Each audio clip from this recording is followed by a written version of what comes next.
Tá imachtaí ar bun I gCois Fharraige I gan na Gaillimhe I gcaitheann de seachtaine seo I Gaillimhe Joe Steve Ó Neachtain an scríbhneoir an t-aisteoir agus an drámadóir go bhunadh an Spidéil a bhása I Eanáir fiche.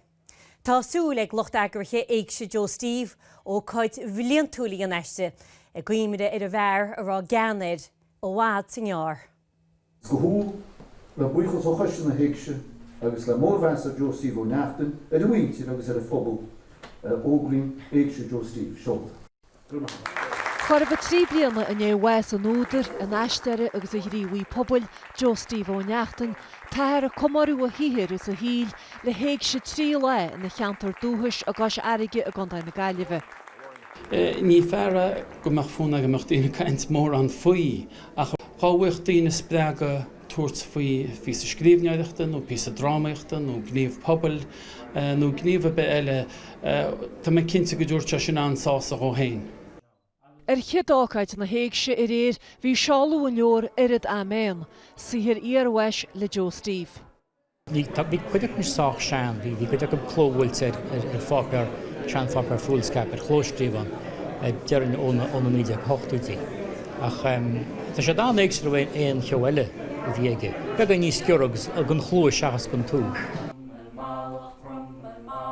Fuair is a dar seans orcar fad síl, léirú ceolhar le Johnny Ó Conley ar chruasach daantaí Joe Steve den aim chéalna.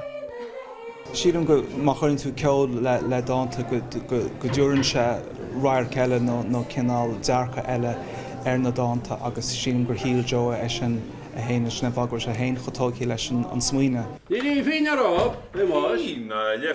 An nacht léir haar seo beá Joe, teismantas ag aistearí pobl agus gairmóla de hír éagsúla ó fan Joe. Tá cinn trecha cúga gon ar fad idir cléir agus an fud an léiriche ach a rís mar a dúirt me osrad a go bé sihir Joe Steve a bhí an bhí choláine sásta hecht agus tháinig siad.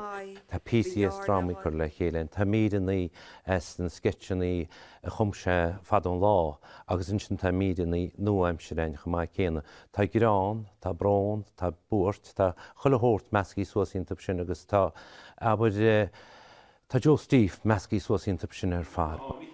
Tá seónna hí nacht agus a maire díalta a dúirta ghfuil copplateice ar fáil den seo breise de lún.